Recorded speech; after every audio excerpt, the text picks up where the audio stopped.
목자 되시는 아버지 하나님, 광야 같은 세상을 걸어갈 때에 우리의 손을 잡고 인도해 주신 은혜에 감사를 드립니다. 은혜와 사랑을 베풀어 주신 하나님께 감사와 찬미를 드리기 위하여 성산으로 올라왔습니다. 저희가 부르는 힘찬 찬양은 하늘에 이르게 하시고 간절한 기도는 하늘 보좌에 상달되게 하여 주시옵소서. 해처럼 빛나는 영광의 얼굴로 우리의 예배를 받아주시고 주님의 품 안에서 안식과 평강을 누리는 예배가 될 수 있도록 인도하여 주시옵소서. 예수님의 이름으로 기원하옵나이다. 아멘.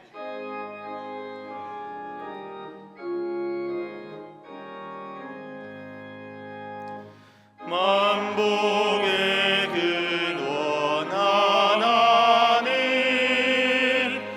온 백성 찬송 드리고 저 천사여 찬송하세. 찬송 성부 성자 성령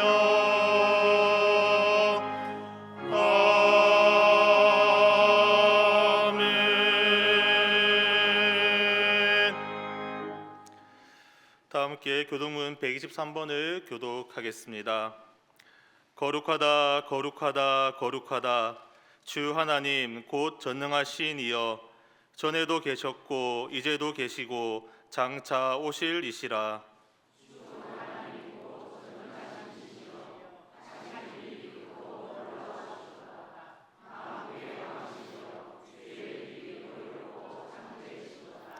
주여, 누가 주의 이름을 두려워하지 아니하며 영화롭게 하지 아니하오리이까.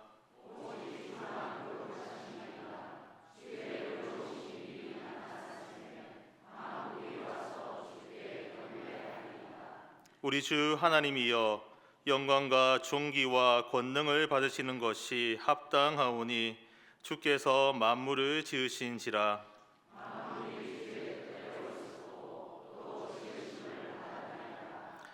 보좌에 앉으신 이와 어린 양에게 찬송과 존귀와 영광과 권능을 세세토록 돌리지어다. 아멘. 찬송과 영광과 지혜와 감사와 존귀와 권능과 힘이 우리 하나님께 세세토록 있을지어다. 아멘. 다 함께 사도신경으로 우리의 신앙을 고백하겠습니다. 나는 전능하신 아버지 하나님, 천지의 창조주를 믿습니다. 나는 그의 유일하신 아들 우리 주 예수 그리스도를 믿습니다. 그는 성령으로 잉태되어 동정녀 마리아에게서 나시고 본디오 빌라도에게 고난을 받아 십자가에 못 박혀 죽으시고 장사된 지 사흘 만에 죽은 자 가운데서 다시 살아나셨으며 하늘에 오르시어 전능하신 아버지 하나님 우편에 앉아 계시다가 거기로부터 살아있는 자와 죽은 자를 심판하려 오십니다. 나는 성령을 믿으며 거룩한 공교회와 성도의 교제와 죄를 용서받는 것과 몸의 부활과 영생을 믿습니다. 아멘. 지난 한 주간의 삶을 돌아보시면서 자신만이 알고 있는 은밀한 죄를 하나님께 침묵으로 고백하겠습니다.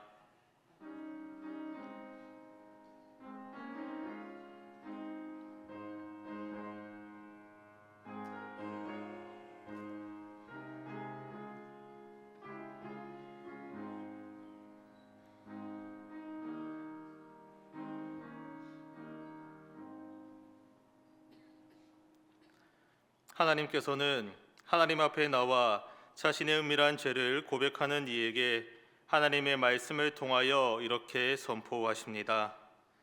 하나님이 그들이 행한 것, 곧 그 악한 길에서 돌이켜 떠난 것을 보시고 하나님이 뜻을 돌이키사 그들에게 내리리라고 말씀하신 재앙을 내리지 아니하시니라. 아멘. 다 함께 자리에 앉으셔서 찬송가 43장 찬양 드리겠습니다.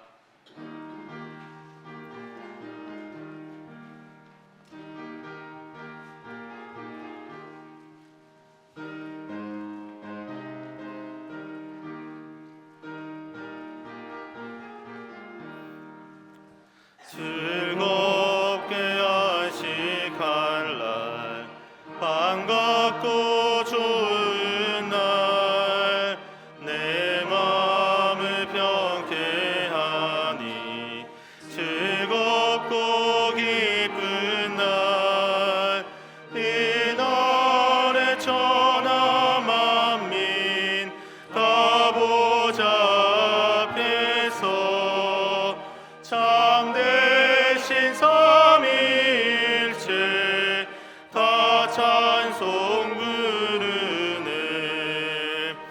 이 날의 하늘에서 새 양식 내리네.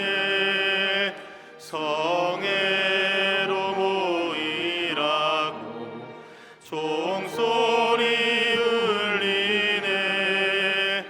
복음의 밝은 빛은 온 세상 비치며 또 영생물이 흘러 시원케 하시네.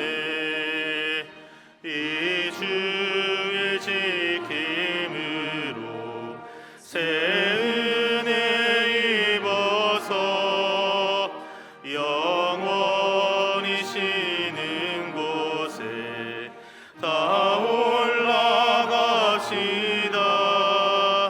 성부께 찬미하고 성자와 또 성령 참되신 삼위일체 다 찬송 부르세.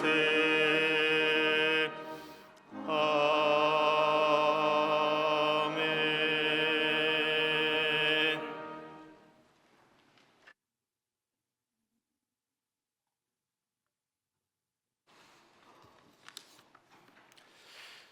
아무 공로 없이 자격 없는 죄를 하나님 자녀로 불러주시고 갈 길 모르는 광야 같은 인생길에서 위험한 곳을 피하게 하시며 죄를 놓지 않으시고 여기까지 인도하신 참으로 감사하신 하나님 아버지, 오늘 또 안식일을 기억하고 몸과 마음을 가다듬어 이 시간 주님 앞에 서게 하시니 참으로 감사합니다.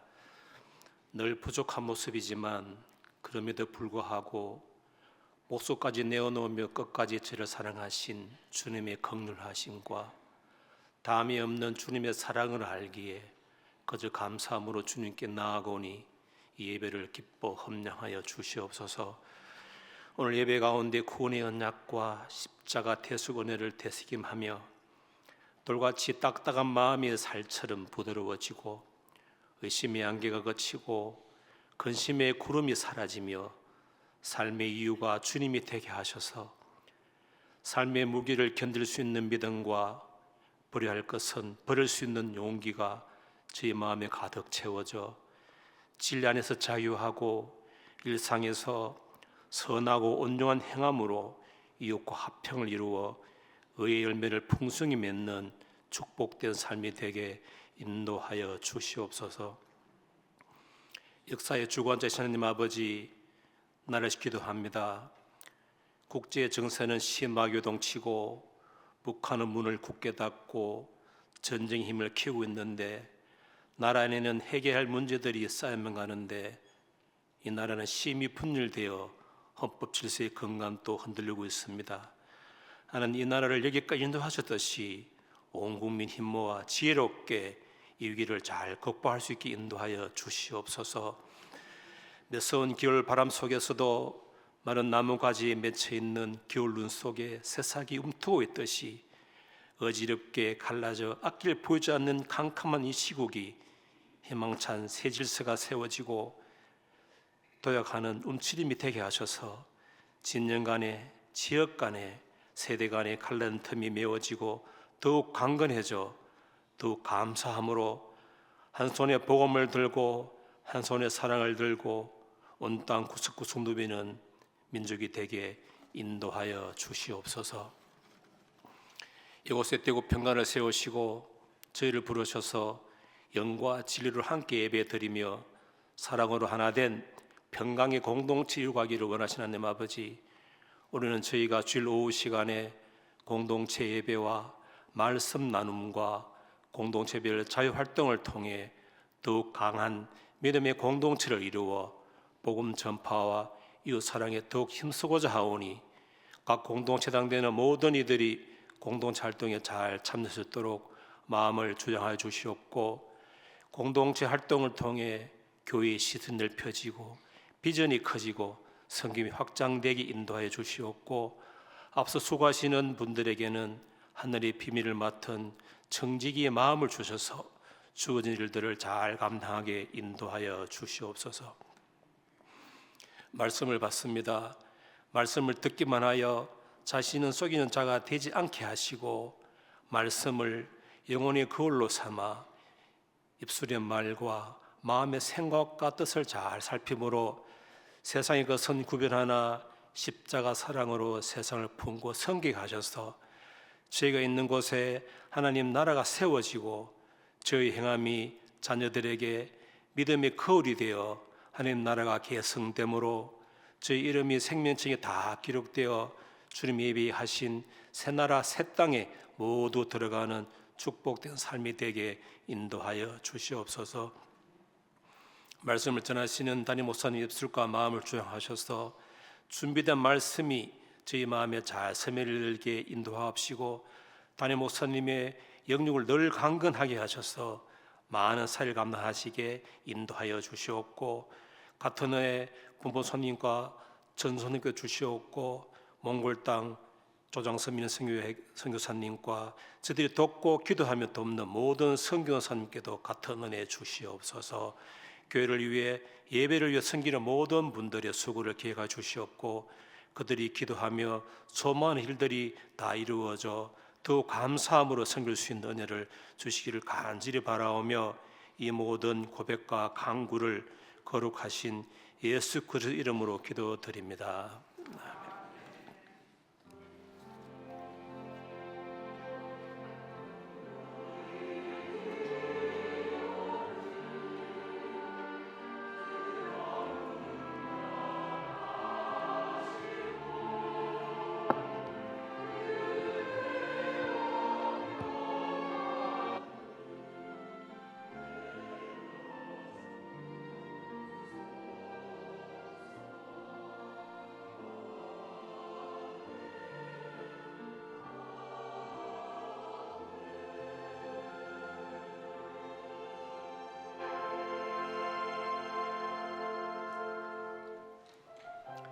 할렐루야, 할렐루야. 옆에 계시면 한번 바라보시겠습니까? 서로 환한 미소로 한번 맞아주시면 감사하겠습니다. 오늘 귀한 자리에 우리 조장섭 우리 민음이 선교사님은 자리하셨는데 반주 계속 하셔도 좋습니다. 조장섭 민음이 선교사님 오셨습니다. 예, 반주 계속 하셔도 괜찮습니다. 잠깐 자리에서 일어나실 때 우리 큰 박수로 우리 환영하겠습니다. 선교사님 사랑합니다. 환영합니다. 예, 이 시간 서로 축복하는 시간 갖겠습니다. 여호와는 너에게 복을 주시기 원하고 은혜 베푸시기 원하신다는 말씀 믿음으로 고백하겠습니다. 여호와는 너에게 복을 주시기를 원하며 너를 지키시기를 원하시며, 여호와는 그 얼굴을 너를 향하여 드사 은혜와 평강 주시길 원하. 다시 한번 고백하겠습니다. 여호와는 너에게 복을 주시기를 원하며 너를 지키시기를 원하시며, 여호와는 그 얼굴을 너를 향하여 드사 은혜와 평강 주시길 원. 우리 선교사님을 향해서 은혜와 평강 주시길, 은혜와 평강 주시길 원하노라. 한 번 더요. 은혜와 평강 주시길, 은혜와 평강 주시길 원하노라. 아멘. 우리 하나님께 감사의 박수를 드릴까요? 여러분, 설 명절 어떻게 보내셨습니까? 잘 보내셨어요? 다는 아닌데 몇 분 조금 피곤해 보이시는 분들이 계신 것 같아요. 명절 하나님의 은혜와 또 평안 가운데 잘 쉬고 또 회복하신 줄 믿습니다. 하나님께서 올 한 해 이제 진짜 시작입니다. 여러분의 삶의 가정과 모든 사역 가운데 넘치는 하나님의 은혜와 축복이 함께하기를 주님의 이름으로 축원합니다. 그렇습니다. 우리 몇 가지 교회 소식 말씀드리겠습니다. 우리 장로님 기도해 주신 것처럼 오늘 오후 2시에 우리 공동체 연합 예배로 우리 함께 예배를 드립니다. 기억해 주시고 함께 해 주시기 바라고요. 이제 수련회 이제 시작을 합니다. 청년부 동계 수련회 2월 5일 수요일에서부터 9일 주일까지 교회에서 진행이 되고요. 오늘 공동체 연합 예배 후에 우리 정기당회가 우리 회의실에서 있습니다. 기억해 주시고요. 대구 서남도의 여전도의 연합회 우리 서남 지역회가 내일입니다. 내일 월요일 오전 10시 30분에 우리 교회에서 있습니다. 또 수고해 주시는 분들 계실 텐데 하나님의 또 은혜가 함께 하시길 바라고요. 그 아래 박스 광고를 보시면요. 우리 차세대 교육위원회 겨울 사역 안내에서 영유아부부터 우리 청소년부까지 그 겨울 사역 일정이 나와 있습니다.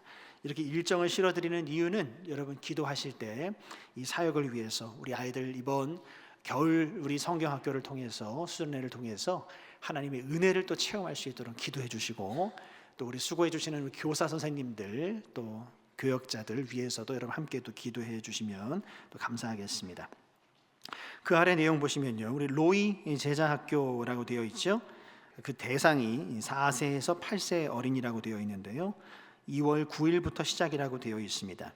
저희들이 이제 첫 번째 주에는 공동체 연합 예배로 오후 시간에 같이 모여서 예배를 드리고 두 번째, 세 번째, 네 번째 주일에는 각 지정된 장소에서 각 공동체별로 나눠서 이제 예배를 드립니다. 저는 이제 순회를 하면서 말씀 전하고 이제 그렇게 할 텐데 특히 우리 이음 공동체 해당되시는 분들 이 로이 제자학교를 잘 활용을 하셨으면 좋겠습니다. 자녀들 우리 이 로이 제자학교에 보내주시고 맡겨주시고 우리 부모님들은 또 이음 공동체 예배와 활동에 또 적극적으로 또 참여를 해주시면 좋겠습니다. 자세한 내용은 우리 장은경 전도사님에게 또 문의를 해주시면 또 감사하겠고요. 여러분 주보 안쪽 면을 보시면 2025년 전교인 성경 통독 또 예배 또 소그룹 나눔 안내라고 되어 있습니다. 그 아래 석 줄이 있는데 같이 한번 읽어보실까요? 시작. Reading Jesus, 말씀 속에서 함께 걷는 여정. 올해 우리 교회는 Reading Jesus로 하나가 됩니다. 읽고 듣고 나누며 말씀 속에서 함께 성장합니다. 그렇습니다. 여러분 Reading Jesus가 무엇인가 하면요, 단순히 성경을 읽는 차원이 아니라 원포인트입니다. 이렇게 주일 강단에서 선포되는 말씀이 있고요. 그리고 여러분이 일주일 동안 읽어가는 성경 통독 그 본문이 있어요. 그리고 공동체 예배 후에 또 소그룹 나눔이 있습니다. 이렇게 여러분 개인의 성경 읽기, 주일 예배, 그리고 소그룹 나눔에서 같은 말씀, 같은 내용을 가지고 은혜를 또 깊게 또 체험하고 나누자라고 하는 그런 방향성을 가지고 올 한 해 우리 전 교회 모두가 함께 성경을 함께 읽어가는 그런 한 해를 또 보내길 원합니다. 언제부터 읽는가? 여러분 오늘부터 읽으시면 됩니다. 여러분 주보에 리딩 지저스 45주 성경 통독표를 넣어드렸죠. 여기 안에 보시면 일정표가 쭉 나와 있습니다. 첫 번째 주부터 창세기 쭉 시작을 하잖아요. 그 해당 요일에 해당 본문을 함께 차근차근 읽어가시면서 말씀 가운데도 은혜가 있기를 바라고, 또 그 말씀 가운데 한 구절을 또 주일에 이렇게 함께 말씀을 또 나누면서 또 그 은혜를 더 깊게 함께 좀 체험하는 시간이 되기를 간절히 바랍니다. 그래서 이걸 꼭 기억해 주시고 함께 성경 읽어가는 이 귀한 일에 참여해 주시고 동참해 주시길 바라고요. 이제 연말 12월이 되면 이 성경 읽기표가 다 마무리가 되면 또 행정실로 또 제출을 해주시면 또 우리 함께 또 은혜와 열매를 나누는 시간을 갖도록 하겠습니다. 함께 적극적으로 참여해 주시기를 바랍니다. 나머지 소식은 또 주보를 참고해 주시고요. 하나님께서 오늘 우리에게 주신 말씀 우리 함께 받겠습니다. 하나님께서 오늘 우리에게 주신 말씀은 창세기 12장 1절에서부터 9절까지 말씀입니다. 구약 14쪽에 있습니다. 하나님의 말씀입니다. 경청하십시오. 여호와께서 아브라함에게 이르시되 너는 너의 고향과 친척과 아버지의 집을 떠나 내가 내게 보여줄 땅으로 가라. 내가 너로 큰 민족을 이루고 내게 복을 주어 내 이름을 창대하게 하리니 너는 복이 될지라. 너를 축복하는 자에게는 내가 복을 내리고 너를 저주하는 자에게는 내가 저주하리니 땅의 모든 족속이 너로 말미암아 복을 얻을 것이라 하신지라. 이 아브라함이 여호와의 말씀을 따라갔고 롯도 그와 함께 갔으며 아브라함이 하란을 떠날 때에 75세였더라. 아브라함이 그 아내 사레와 조카 롯과 하란에서 모은 모든 소유와 얻은 사람들을 이끌고 가나안 땅으로 가려고 떠나서 마침내 가나안 땅에 들어갔더라. 아브라함이 그 땅을 지나 세겜 땅 모래 상수리 나무에 이르니 그때에 가나안 사람이 그 땅에 거주하였더라. 여호와께서 아브라함에게 나타나 이르시되 내가 이 땅을 내 자손에게 주리라 하신지라. 자기에게 나타나신 여호와께 그가 그곳에서 제단을 쌓고 거기서 베델 동쪽 산으로 옮겨 장막을 치니 서쪽은 베델이요 동쪽은 아이라. 그가 그곳에서 여호와께 제단을 쌓고 여호와의 이름을 부르더니 점점 남방으로 옮겨 갔더라. 아멘. 하나님의 말씀입니다. 이 시간 우리 시온 찬양대와 관현악단이 하나님을 찬양하겠습니다.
아멘. 우리 하나님께 감사와 찬양의 박수 올려드리겠습니다. 할렐루야. 네, 저는 오늘 떠나라 복이 될지라, 떠나라 복이 될지라라고 하는 제목으로 하나님 말씀 증거하겠습니다. 여러분, 외줄 타는 거 한번 보신 적 있으십니까?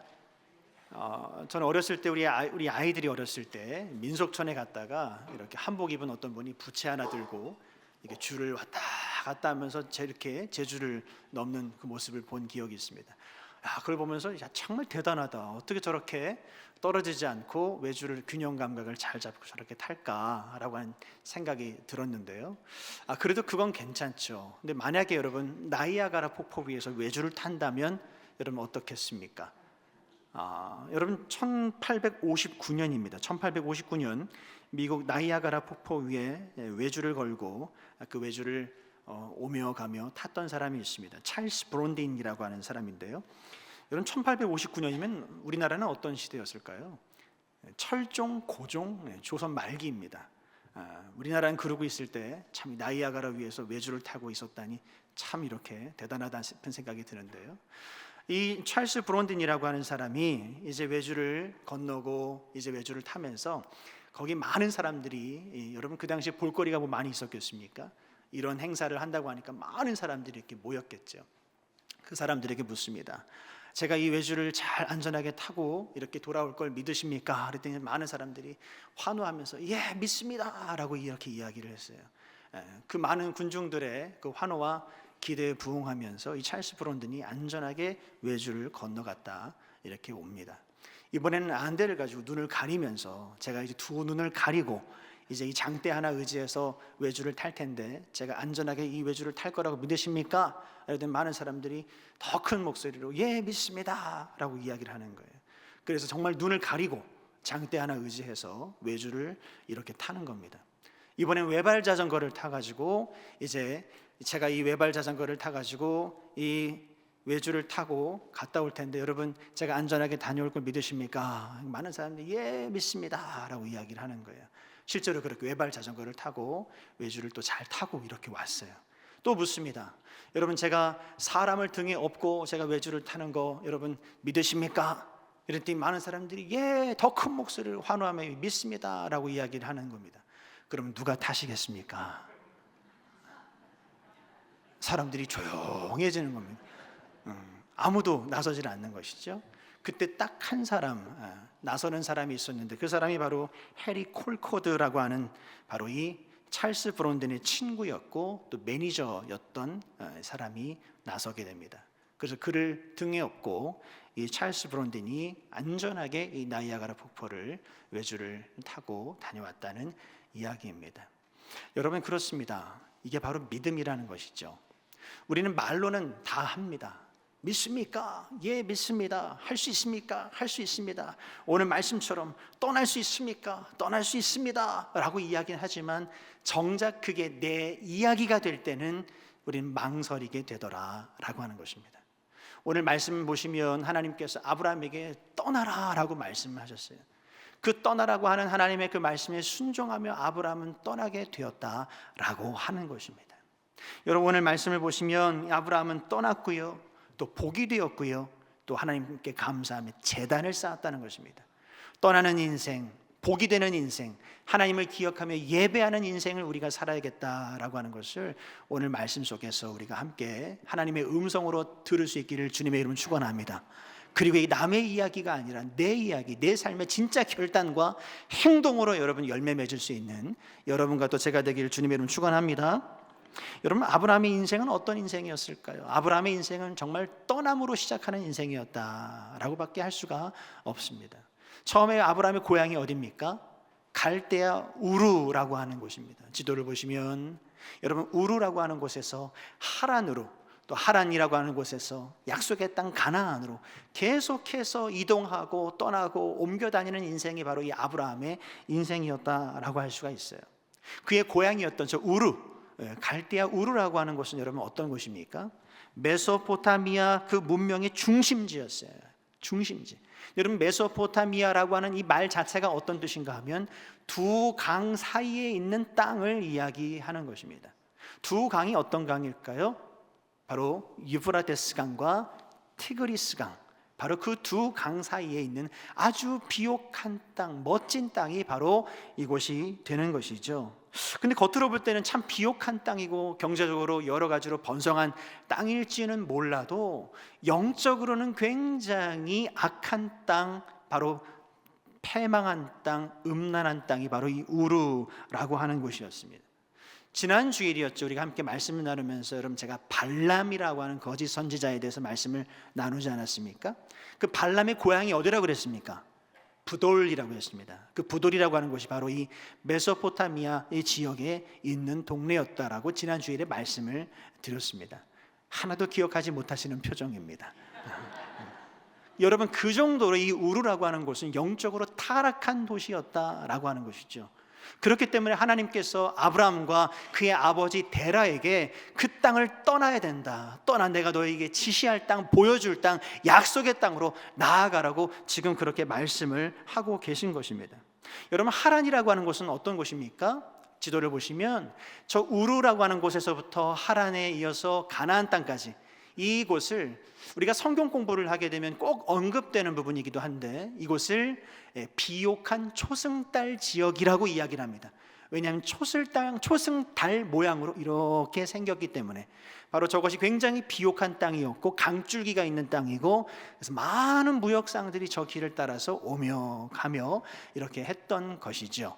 그렇기 때문에 저 하란이라고 하는 곳은 그 모든 교통과 상업의 중심지였다라고 할 수 있어요. 번성한 땅이죠. 굉장히 풍요로운 땅입니다. 그러나 저 하란은 하나님께서 말씀하신 약속의 땅은 아니었다라고 하는 거예요. 여러분, 사도행전 말씀에 가서 보시면 스데반 집사님이 간증하고 설교하는 장면이 이렇게 길게 나오지 않습니까? 거기에 스데반 집사님이 뭐라고 이야기를 하는가 하면 사도행전 7장 2절에서부터 4절까지 내용을 보시면, 아브라함이 하란에 거하기 전에 메소포타미아에 있을 때에 영광의 하나님이 그에게 나타나 이르시되 내 고향과 친척을 떠나 내가 내게 보일 땅으로 가라라고 이렇게 말씀을 하셨다고 스데반 집사님이 분명하게 기록을 하고 있습니다. 무슨 이야기입니까? 우리는 지금 창세기 12장 1절에서부터 우리 3절까지 말씀을 통해서 하나님께서 아브라함에게 너는 고향과 친척과 아버지의 집을 떠나야 된다라고 이렇게 말씀을 해주신 것만 보지만, 사실은 이게 처음이 아니라 우르에 있을 때, 갈대아 우르에 있을 때 먼저 하나님께서 첫 번째로 고향과 친척과 아버지의 집을 떠나라고 말씀을 해 주셨던 것을 확인할 수가 있는 거죠. 그리고 오늘 이 12장 1절에서 바로 다시 한 번 더 이야기해 준 것을 알 수가 있습니다. 다시 말해서 이 아브라함과 그의 아버지 데라가 하나님의 음성을 듣고 그 말씀을 따라서 우르를 떠나서 어디로요? 약속의 땅으로 향해 나아가는 과정 중에 어디에 머물러요? 하란이라고 하는 곳에 머물렀는데, 중요한 것은 이 하란이라고 하는 것이 최종 목적지가 아니었음에도 불구하고, 약속의 땅이 아니었음에도 불구하고 그 풍요로움에 취해서 거기에 머물게 되어졌다라고 하는 것입니다. 여러분, 이게 문제라고 하는 것이죠.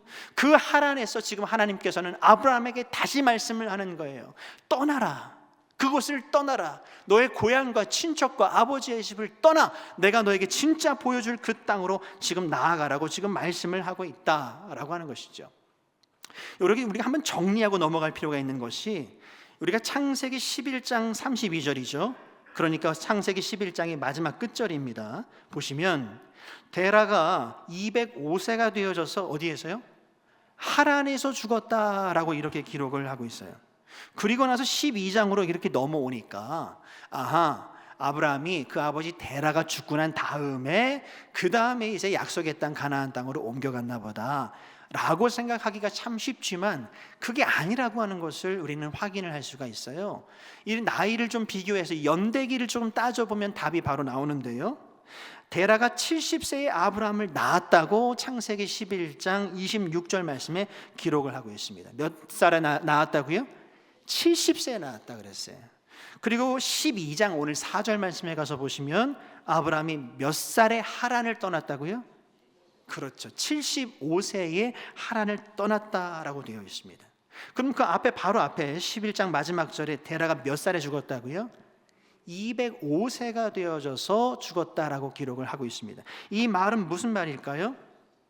아브라함이 하란을 떠날 때에 그 아버지 데라는 몇 살이었다는 거예요? 145세였다라고 하는 것입니다. 다시 말해서 205세가 되어 죽었으니까 아브라함이 떠난 이후에 60년이나 더 하란에 머물렀다라고 하는 것을 우리는 알 수 있죠. 그런데 왜 이 사도행전 말씀에서도 그렇고 데라가 죽은 후에 이 아브라함이 떠났다라고 왜 그렇게 표현을 하고 있을까? 여러분, 여기에는 신앙적인 해석이 조금 필요한 부분이라고 할 수가 있습니다. 아브라함의 아버지 여러분 데라의 이름의 뜻이 중요합니다. 이 이름의 뜻이 무엇일까요? 데라라고 하는 이름의 뜻은 지체시키는 자, 여행 중에 쉼이라고 하는 뜻을 가지고 있어요. 그러니까 뭔가 어떤 일이 진행되는 과정 중에 방해자라고 하는 어떤 그런 이미지를 갖는 사람이 바로 이 데라라고 하는 사람입니다. 그러니까 지금 앞으로 나아가지 못하게 지금 막아서고 있는 그런 존재라고 할 수가 있는 것이죠. 실제로 그랬죠. 여러분, 데라라고 하는 사람은 어떻습니까? 똑같이 하나님의 부르심을 받았다는 말이에요. 하나님의 부르심을 받았는데 그래서 우르를 떠나긴 했지만 어디에서 멈췄다고요? 끝까지 가지 못하고 하란에서 멈추었다라고 하는 것입니다. 말씀드린 것처럼 하란은 어떤 곳이었습니까? 풍요로운 곳이에요. 넉넉한 곳이에요. 정말 눈에 보기에 너무 행복한 그런 곳이 바로 부유한 땅이 바로 이 하란이라고 하는 곳입니다. 또 한편으로는 우리가 안주할 수 있는 곳이 바로 이 하란이라고 하는 것이죠. 그리고 변화와 도전이 필요가 없는 곳이 바로 이 하란이라고 할 수가 있는 거예요. 데라는요, 떠나긴 떠났지만 끝까지 가지 않은 사람으로 우리에게 지금 기록이 되어진다라고 하는 것입니다. 믿음의 길을 가지 않은 건 아니에요. 믿음의 길을 떠나긴 했지만 그 과정 중에 지금 모든 것을 놓아버리고 그 생활의 편안함과 안주함 가운데 빠져서 그 모든 신앙의 경주를 멈춘 사람을 우리는 데라라고 이야기할 수가 있다라고 하는 것입니다. 오늘 이 자리에 지금 함께 예배하고 있는 이 자리에 혹시 우리 가운데 데라와 같은 사람은 안 계십니까? 하나님께서 사명을 주셨어요. 하나님께서 꿈을 주셨어요. 하나님께서 열정을 주셨어요. 믿음으로 우리가 이뤄내야 할 하나님의 뜻이 있음에도 불구하고 처음에는 첫사랑과 첫 열정으로 대단한 마음으로 우리가 그 길을, 그 걸음을 시작했더라도 지금 어느 한순간에 내 인생의 여러 가지 조건과 상황으로 인해서 그 모든 사역과 사명의 길을 지금 멈추고 지금 어중간하게 하란에서 지금 멈추어 있는, 거기에서 지금 안주하고 있는, 거기에서 머물고 있는, 아니 거기에 아예 정착을 해버린 그런 믿음의 사람은 혹시 안 계십니까? 여러분, 우리가 있어야 할 곳은 하란이 아니라는 거예요. 우리가 가야 할 곳은 바로 약속의 땅이라고 하는 것이죠. 가나안까지 우리는 끝까지 가야 함에도 불구하고 여전히 지금 어중간하게 하란에 머물러서는 안 된다라고 하는 것이죠. 여러분, 이번 설 명절에 여러분 고향도 다녀오시고 오랜만에 가족들도 많이 만나셨겠죠. 저도 이제 대구에 와서 부임을 하고 난 다음에 명절이라고 하는 것을 처음으로 제가 이렇게 올라가 보게 되어졌습니다.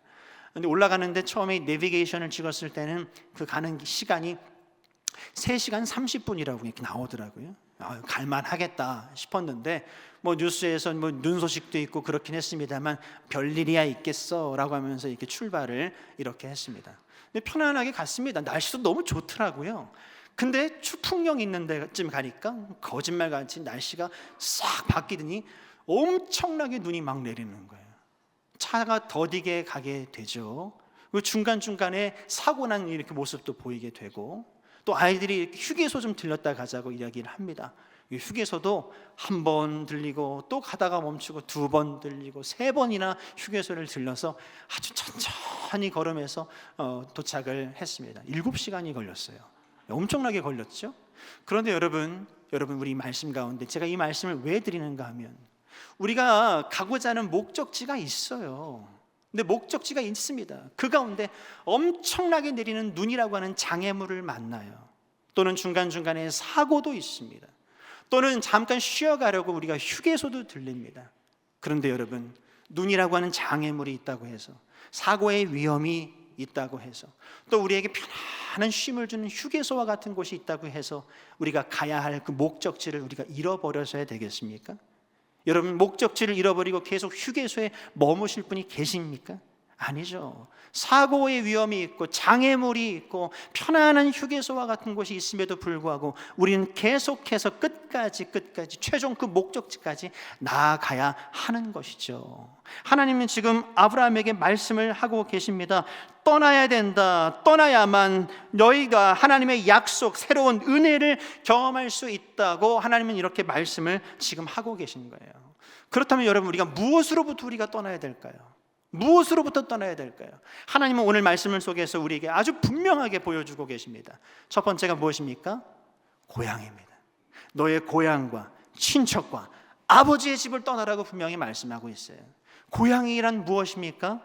여러분, 고향이라고 하는 것은요, 바로 과거의 실패와 상처와 후회를 이야기한다고 할 수가 있어요. 여러분, 아브라함에게 이 고향은 어디입니까? 우르라고 하는 곳이죠.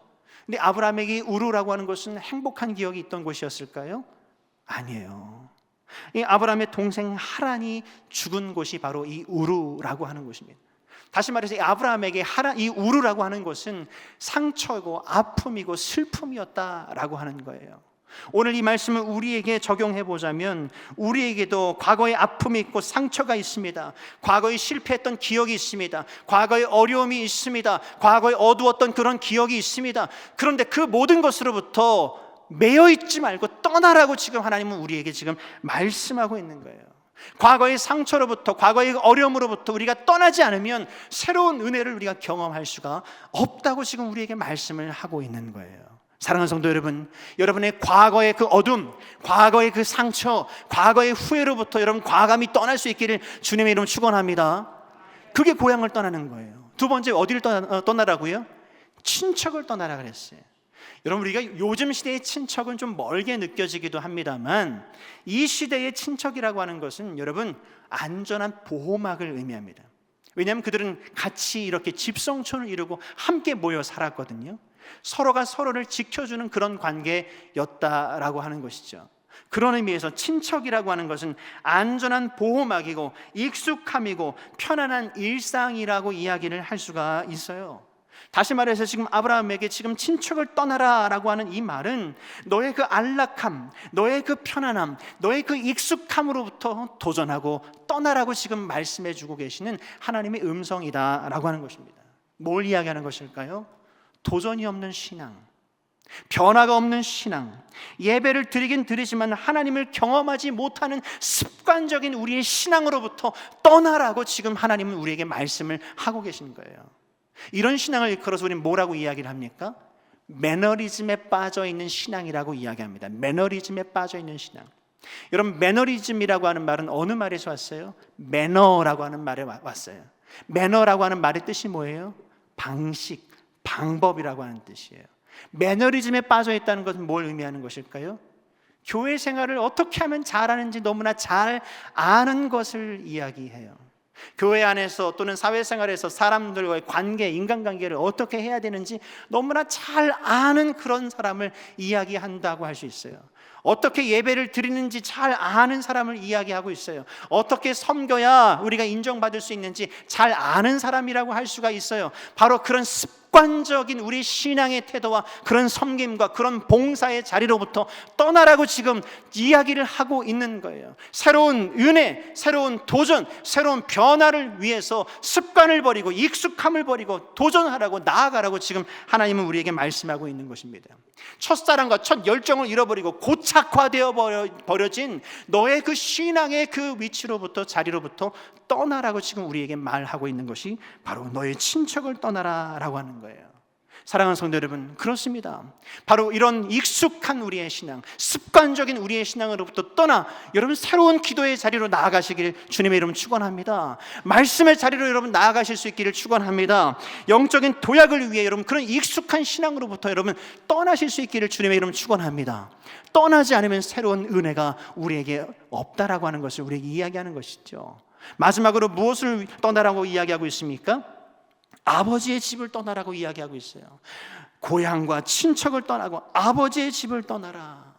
여러분, 여호수아 24장 2절 말씀에 가서 보시면 이 아브라함의 아버지 데라가 무슨 일을 하던 사람이었는지를 기록을 하고 있습니다. 거기 보시면 이 아버지 데라는 우상을 섬기는 일을 하고 있었다라고 분명하게 기록을 하고 있어요. 지금 아브라함에게 너의 아버지의 집을 떠나라라고 하는 이 말씀의 속뜻은 무엇일까요? 너의 죄악의 그 자리, 죄악의 습관으로부터 떠나라고 하는 그런 도전이고 그런 말씀이라고 할 수가 있습니다. 우리도 여러분 떠나야 합니다. 하나님보다 우리가 재물을 더 사랑하는 인생이었다면 그 삶의 자리로부터 우리가 떠나야 한다라고 하는 것이죠. 그리고 반복적으로 짓는 죄의 습관이 우리 가운데 있었다면 그 죄로부터 우리가 떠나야 한다는 것을 이야기하는 것입니다. 하나님보다 내가 더 사랑하는 것이 있었다면 우리는 그 자리를 떠나야 된다고 지금 하나님은 우리에게 말씀을 하고 있는 거예요. 여러분 2025년을 시작하면서 여러분에게 제가 도전하고 싶습니다. 여러분 술 하나님 기뻐하지 않습니다. 담배 하나님 기뻐하지 않습니다.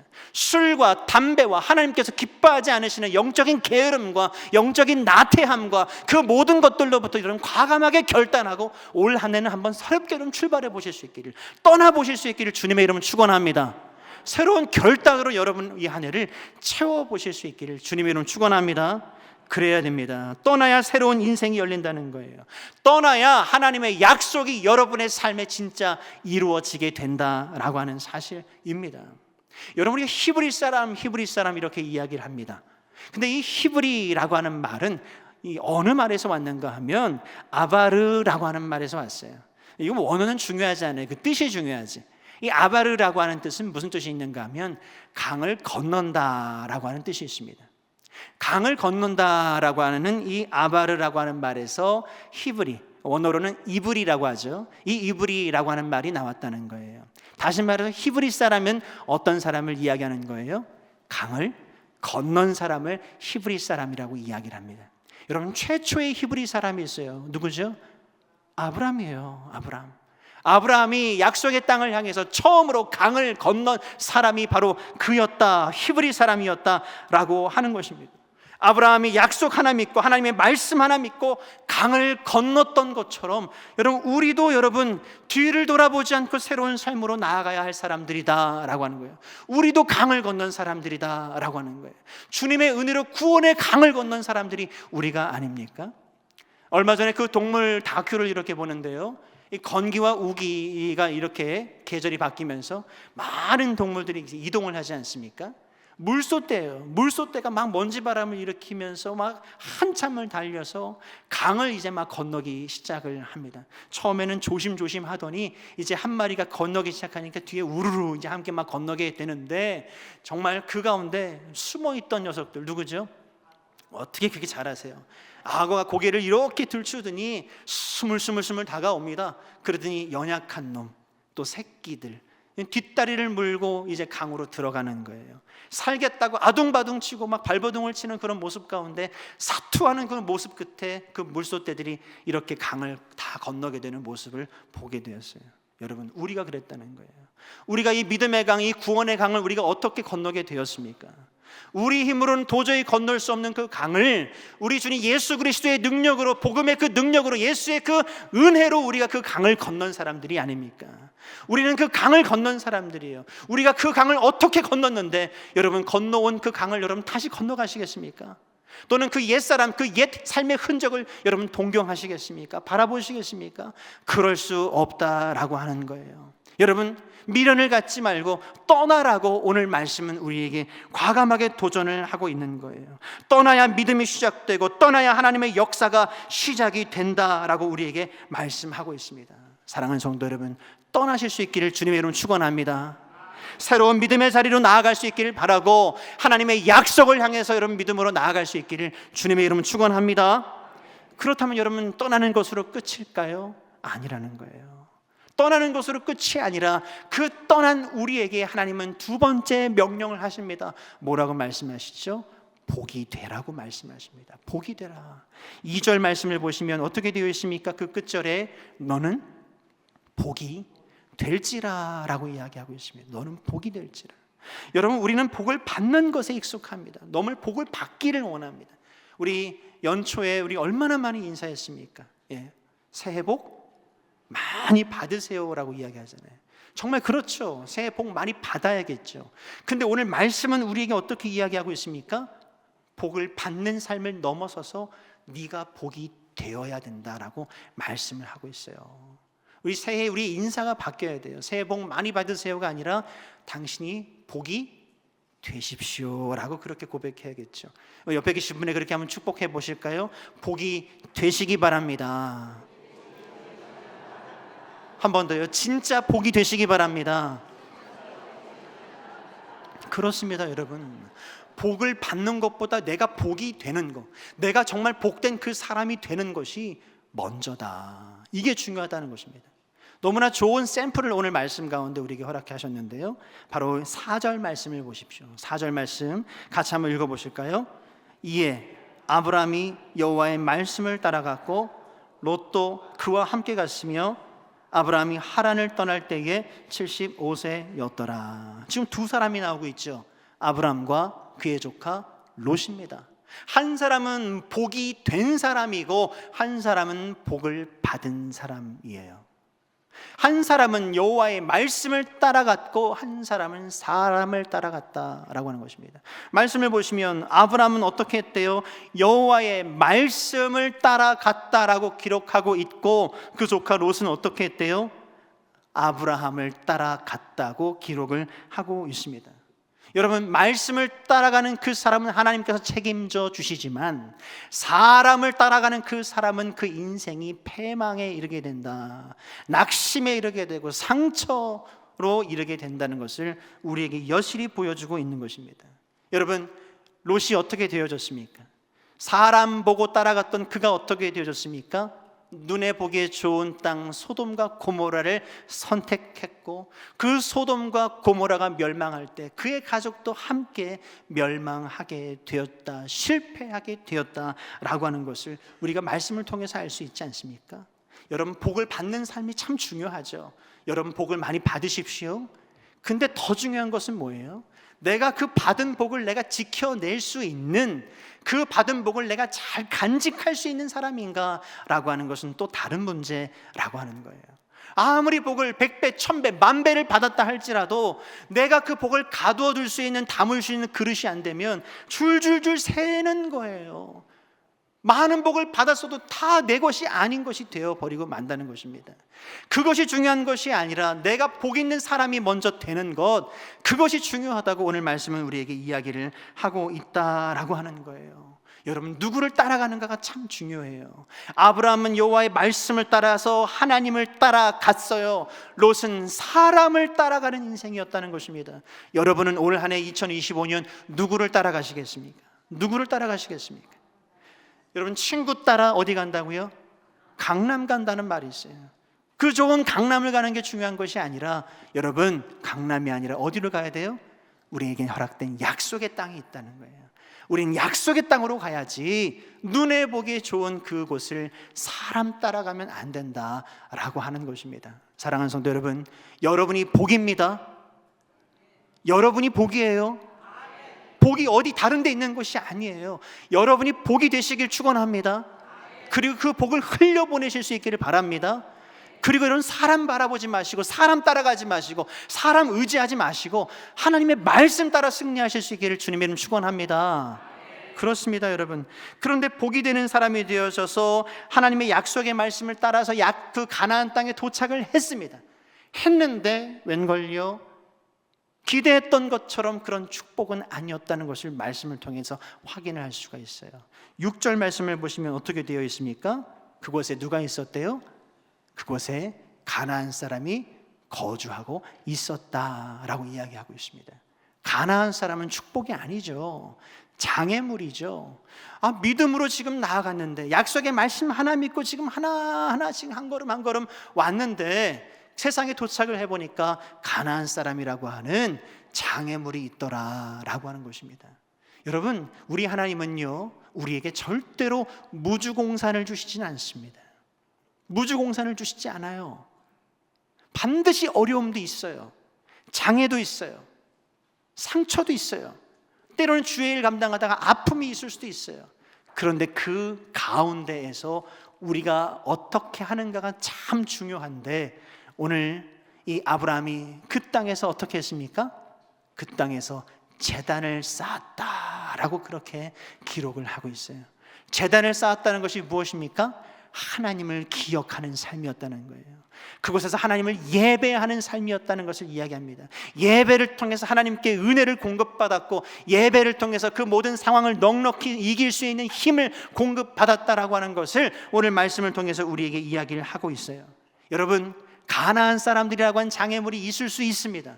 우리의 삶에도, 우리의 사역의 현장에도, 여러분의 삶의 자리에도, 여러분의 가정에도 장애물이 있을 수 있어요. 믿는 자라고 해서 그것이 없는 것이 아니에요. 있지만 그 모든 것을 다 덮고도 남을 하나님의 은혜가 함께 한다는 것이 중요하고, 그 모든 것을 다 덮고도 남을 예수 그리스도의 사랑과 복음의 능력이 예배를 통해서 여러분들에게 공급된다는 사실이 중요한 사실이에요.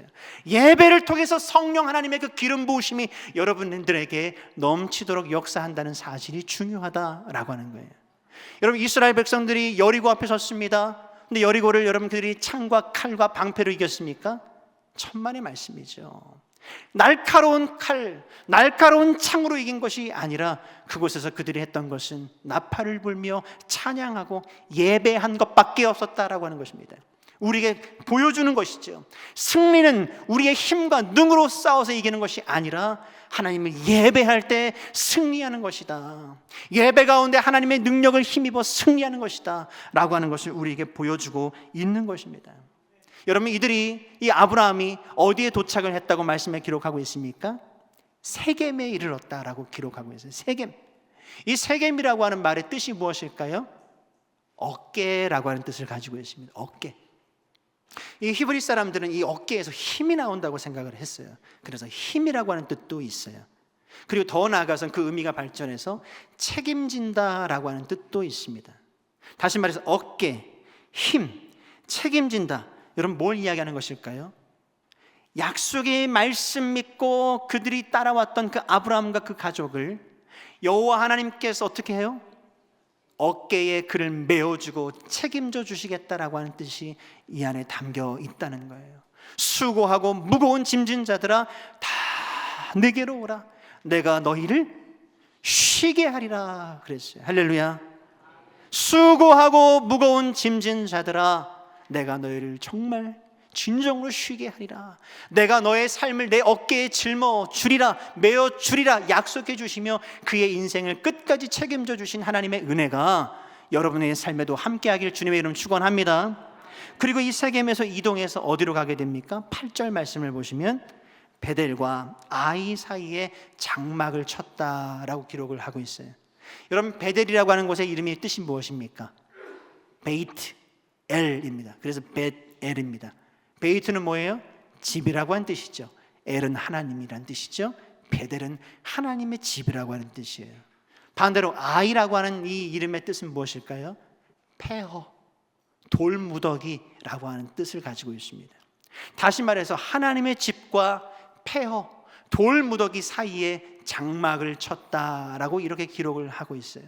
이것이 오늘 우리에게 무엇을 가르쳐 주고 있는 것일까요? 여러분, 우리의 존재가 그렇다는 것입니다. 이 세상을 살아가는 우리 크리스찬들, 우리 그리스도인들의 삶이 바로 이 하나님의 나라와 이 세상 한가운데서 살아가는 그런 존재라고 하는 거예요. 하나님의 나라, 하나님의 집, 우리가 그 안에서 은혜를 경험하며 살지만 동시에 이 세상에 정말 처절하고 이 세상에 그런 돌무더기와 같은 그런 폐허와 같은 죄악으로 가득한 세상에서 우리는 살아가는 인생이다라고 하는 것입니다. 이 둘 사이에서 우리가 해야 할 것이 있는데 그것은 무엇일까요? 오늘 아브라함이 그 베델과 아이 사이에서 무엇을 했대요? 제단을 쌓았다. 그가 했던 것은 다른 일이 아니에요. 제단을 쌓는 것뿐이었어요. 다시 말해서 우리가 이 세상에 살아가면서 예배하기를 우리가 포기한다면 여러분, 우리에겐 소망이 없다는 것입니다. 예배를 통해서 하나님께서 주신 은혜를 공급받지 않으면 우리는 저 베델과 아이 사이에서 승리할 수가 없다고 오늘 말씀을 통해서 우리에게 이야기를 하고 있는 거예요. 사랑하는 성도 여러분, 그렇습니다.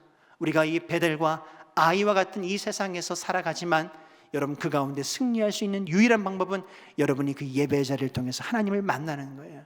하나님을 경험하는 거예요. 그것이 유일한 승리의 비결이라고 하는 사실을 여러분 꼭 기억하실 수 있기를 주님의 이름으로 축원합니다. 오늘 말씀을 통해서 세 가지를 우리에게 말씀해 주셨어요. 떠나라, 복이 되라, 제단을 쌓아라. 여러분이 세 가지를 꼭 마음 가운데 기억하셨으면 좋겠습니다. 떠나라라고 하는 것은 뭘 이야기하는 것일까요? 너의 그 익숙함으로부터 떠나라. 너의 그 안주하고자 하는 그 마음으로부터 떠나라. 너의 그 죄로부터 떠나고 상처로부터 떠나라고 하는 하나님의 음성이에요. 복이 되라라고 하는 말씀은 어떤 말씀이라고요? 복을 받는 것을 넘어서서 그 복을 흘려보내는 그런 사람이다라고 우리에게 도전하고 계신 것입니다. 마지막 제단을 쌓으라라고 하는 것은 어떤 의미죠? 우리의 삶 속에서 베델과 아이 사이를 살아가고 있는 그 우리의 삶 속에서 예배를 사수하라고, 예배를 통해서 하나님께서 부어주시는 영적인 능력과 그 은혜를 공급받아야 살 수 있다고 우리에게 도전해 주는 말씀인 줄 믿으시길 바랍니다. 사랑하는 성도 여러분, 아브라함을 부르셨던 그 하나님께서 이 시간 여러분과 저를 부르고 계십니다. 우리에게 도전하고 계십니다. 떠나라, 복이 되라, 제단을 쌓아라. 기도하겠습니다. 사랑과 은혜가 풍성하신 아버지 하나님,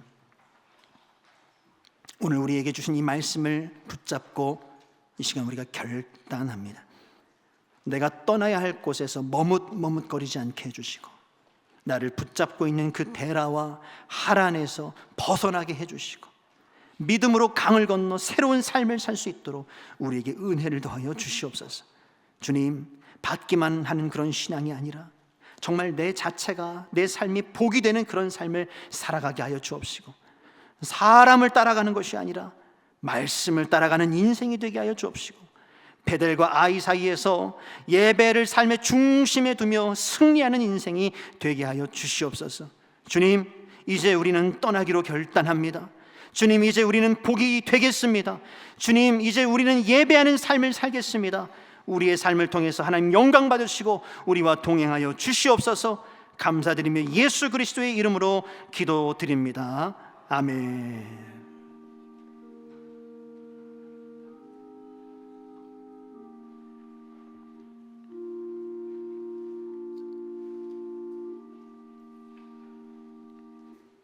다 함께 자리에서 일어나셔서 우리 결단의 찬송 635장 우리 함께 찬양하겠습니다.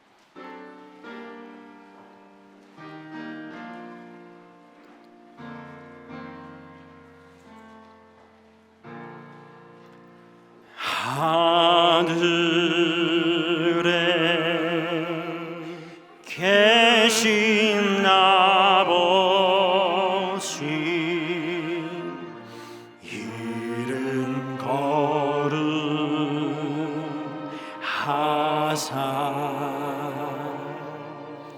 주님 나라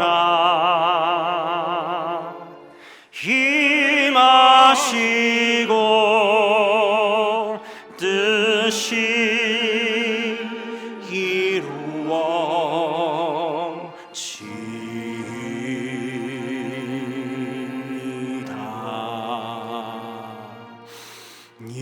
일용할 양식 주시고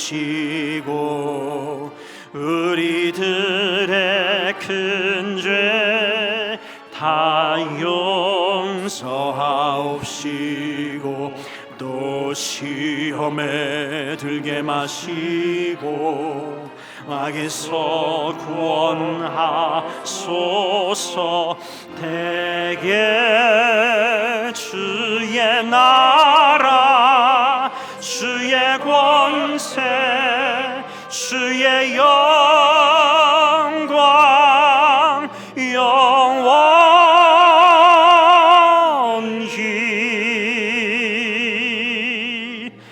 아멘.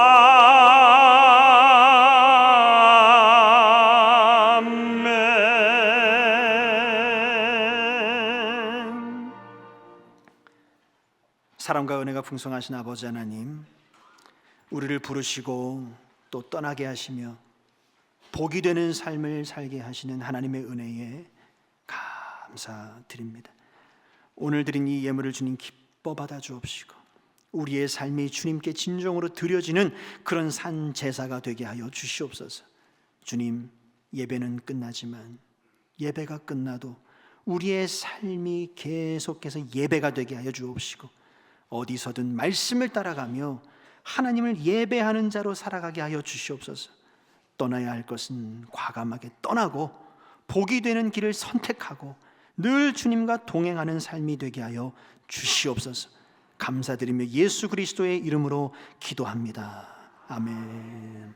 이제는 우리 주 예수 그리스도의 은혜와 우리 하나님 아버지의 끝이 없으신 그 사랑하심과 성령님의 역사하여 주심이, 동행하여 주심이, 인도하여 주심이 오늘 주님께서 우리에게 주신 그 말씀을 기억하며 떠나기를, 복이 되기를, 예배하는 삶을 살기를 결단하는 사랑하는 우리 모든 성도들의 가정과 일터와 사역의 그 현장 위에 이 나라와 이 민족과 한국교회와 우리 대구 평강교회, 세계 선교의 그 현장 위에 이제로부터 영원까지 함께하여 주옵시기를 간절히 축원하옵나이다.